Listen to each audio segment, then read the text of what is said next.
হুইসপারার্স of সাসপেন্সের আরেকটি গল্পে আপনাদের স্বাগত জানাচ্ছি। গল্পটি ষষ্ঠীপদ চট্টোপাধ্যায়ের লেখা চাঁপাডাঙ্গার বাঁধ। গল্পটি ভালো লাগলে অবশ্যই লাইক এবং কমেন্ট করে জানাবেন এবং অনুগ্রহ করে চ্যানেলটি সাবস্ক্রাইব করবেন। শুরু হতে চলেছে আজকের গল্প চাঁপাডাঙ্গার বাঁধ।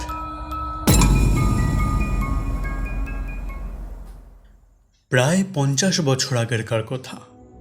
সেকালে হুগলি জেলার চাঁপাডাঙ্গায় দামোদর নদের বাঁধের উপর দিয়ে সন্ধ্যার পর চলাফেরা করবে অমন বুকের পাটা কারো ছিল না।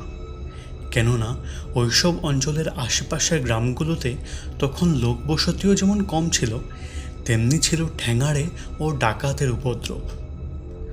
তা একবার হলো কি, তালপুকুর গ্রামের বিধুভূষণ নামের একটি ছেলে বাড়িতে বাবার অসুখের খবর পেয়ে কলকাতা থেকে চাঁপাডাঙ্গা এলো। হাওড়া চাঁপাডাঙ্গা লাইনে মার্টিন রেলের তখন সুবর্ণ যুগ। তা সে যাই হোক, বিধুভূষণ যখন এলো তখন সন্ধে উত্তীর্ণ হয়ে গেছে। সঙ্গে ঘড়ি, আংটি, টাকা পয়সা সব কিছু ছিল তার। চাঁপাডাঙ্গা থেকে ওদের গ্রাম তালপুকুর হচ্ছে 3-4 মাইলের পথ। কিন্তু মুশকিল হচ্ছে, এই পথ সে পাড়ি দেবে কেমন করে? গ্রামের ছেলের কাছে ওই পথ এমন কিছু নয়, তার উপর সঙ্গে টর্চও আছে। কিন্তু এই পথ পাড়ি দিতে সে ডাকাতের পাল্লায় পড়বে না তাই বা কে বলতে পারে? অথচ বাড়ির এত কাছাকাছি এসে স্টেশনে পড়ে থাকতেই কি মন চায় কারো? অবশেষে অনেক ভাবনা চিন্তার পর ভাগ্যে যা আছে তাই হবে বলে মনে করে ভগবানের শরণ নিয়ে বাঁধের পথ ধরল বিধুভূষণ। বেশ আসছে। এভাবে কিছুটা পথ আসার পরই ভয়ে বুক শুকিয়ে গেল তার। বিধুভূষণ দেখল একজন লোক লণ্ঠন হাতে ওকে পথ দেখিয়ে ওর আগে আগে চলেছে। সে কি নিকষ অন্ধকার, শুধু কয়েক মুঠো জোনাকির আলো আর ওই লণ্ঠনের আলোটি ছাড়া আর কিচ্ছুটি নেই। ওর হাতে টর্চ থাকলেও সেই টর্চের আলো জ্বলছে না। অথচ দেশে আসবার আগে নতুন ব্যাটারি ভরে নিয়েছে। সেই ঘন অন্ধকারে লোকটির সারা শরীর ঢাকা, শুধুমাত্র লম্বা লম্বা পা দুটি ছাড়া তার শরীরের কোনো অংশই দেখা যাচ্ছে না। বিধুভূষণের এবার ভয় করল খুব। তাই সে চলার গতি মন্থর করে একসময় চুপ করে দাঁড়িয়ে পড়ল। চলমান পা দুটো থমকে দাঁড়ালো। অন্ধকারের ভেতর থেকেই একটা কেমন যেন খ্যানখ্যানে গলার স্বর ভেসে এলো, আয় না রে আয়।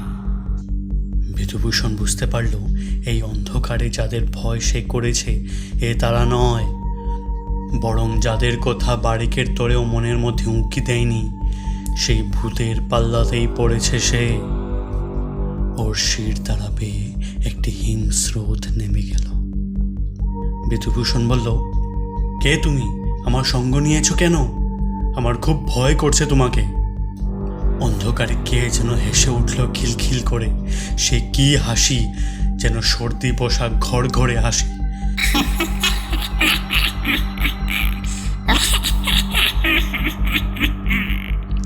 বলল, ভয় নেই রে, আয় আমার সঙ্গে।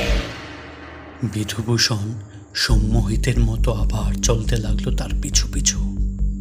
বেশ কিছুটা পথ যাওয়ার পর দেখল অন্ধকারে রাস্তার মাঝখানে কয়েকটা ছায়া শরীর পথ আগলে বসে আছে। ওদের চোখের ভেতর থেকে লাল নীল টুনির মতো আলো জ্বলছে। তারা বলল, এই সময় এখান দিয়ে কে যায়? উত্তর হলো, ওকে যেতে দে। কাল সকাল হতে তোর শুনল না? এখন আমাদের রাজত্বে এই অন্ধকারে ও কেন এলো? ওকে জিজ্ঞেস কর। ওর বাবার খুব অসুখ রে, সেই শুনে ও দেখতে এসেছে, ওর দোষ নেই। বিধুভূষণের গায়ে কাঁটা দিল। ওর বাবার অসুখের কথা ও কি করে জানল? সেই ছায়া শরীরগুলো বিশ্রী গলায় হেসে উঠল এবার। ওর বাবার অসুখ তো তোর কি? তুই ওর কে? বলার সঙ্গে সঙ্গেই সেই লণ্ঠনধারীর মুখ থেকে আগুনের একটা হলকা ছুটে গেল ছায়া শরীরগুলোর দিকে। ব্যাস, চোখের পলকে সব উধাও। আবার নিঃশব্দে পথ চলা। যেতে যেতে হঠাৎই এক সময় দেখতে পেল মশাল হাতে ভয়ঙ্কর চেহারার কিছু লোক বন জঙ্গলের ভেতর থেকে বেরিয়ে এসে বাঁধের পথ ধরে এগিয়ে এসেছে। যারা আসছে তাদের শরীর আছে, আর কি ভীষণ চেহারা তাদের। বিধুভূষণ বুঝতে পারল আজ আর নিস্তার নেই তার। কালীচরণের পাল্লায় পড়েছে সে। ওরই দলবল এসে আক্রমণ করবে এবার। ভয়ঙ্কর ডাকাত কালীচরণ। তার প্রাণে কোনো মায়া মমতা নেই। দলের পুরো ভাগেই তখন কালীচরণ ছিল। গম্ভীর গলায় হাঁক দিল, কে আসে? লণ্ঠনধারী তখন উধাও। বিধুভূষণ বলল, আমি তালপুকুর গ্রামের ছেলে। আমার বাবার অসুখের খবর পেয়ে আসছি। আমাকে যেতে দাও কালীচরণ। কালীচরণ বিকটভাবে হেসে উঠল। সঙ্গে সঙ্গে শুরু হলো আশপাশ থেকে পৈশাচিক কণ্ঠস্বরে সে কি হাসি।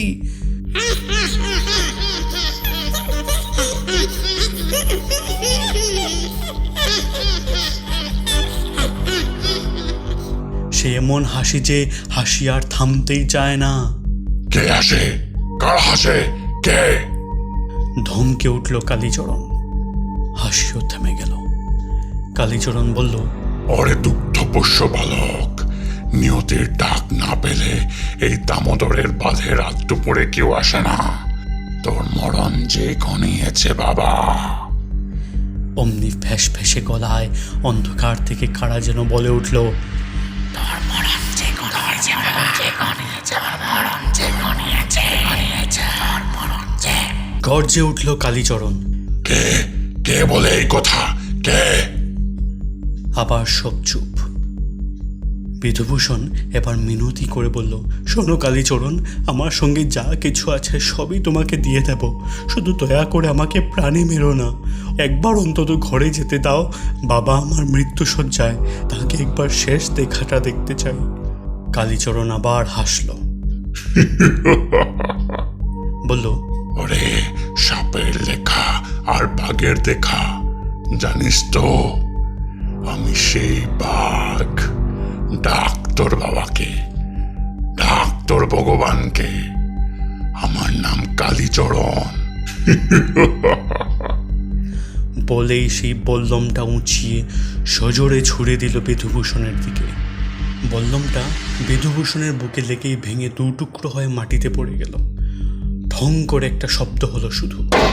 বিধুভূষণ তখন লোহার মতো কঠিন হয়ে গেছে। ওর দু চোখে ক্রোধের আগুন। সে রেখে বলল, তবে রে শয়তান, এবার আমার খেলাটা দেখ। বলেই সে বজ্রবাহু নিয়ে ধীরে ধীরে এগিয়ে গেল কালীচরণের দিকে। বিধুভূষণের সেই ভয়ঙ্কর মূর্তি দেখে লাঠি বল্লম ফেলে ওর দলের লোকেরা যে যেখানে ছিল পালালো। পারল না শুধু পালিয়ে যেতে কালীচরণ। বিধুভূষণ তখন রোবটের মতো হয়ে গেছে। সে দু হাতে কালীচরণকে ধরে তাকে শূন্যে তুলে নিয়ে ধরের উপর মুন্ডুটা পাকিয়ে আছাড় মেরে দিয়ে মেরে ফেলল। অন্ধকারের ভেতর থেকে কারা যেন বলে উঠল,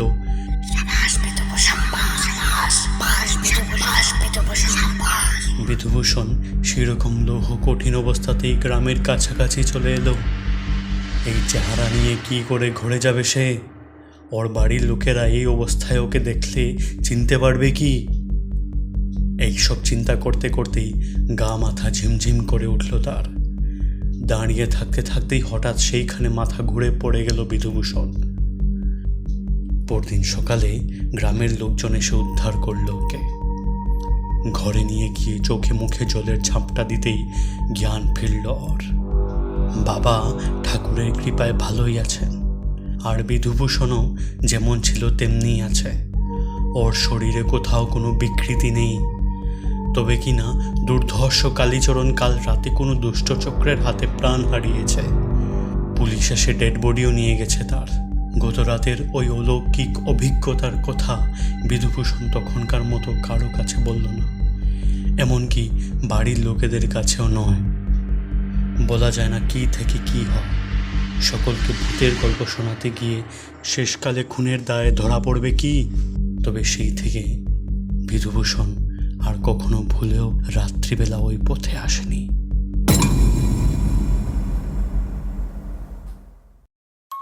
শেষ হলো আজকের গল্প চাঁপাডাঙ্গার বাঁধ। গল্পটি লিখেছেন ষষ্ঠীপদ চট্টোপাধ্যায়। গল্পটি ভালো লাগলে লাইক এবং কমেন্ট করে জানাবেন, এবং এরকমই মজাদার গল্প শুনতে চ্যানেলটি সাবস্ক্রাইব করবেন। ধন্যবাদ।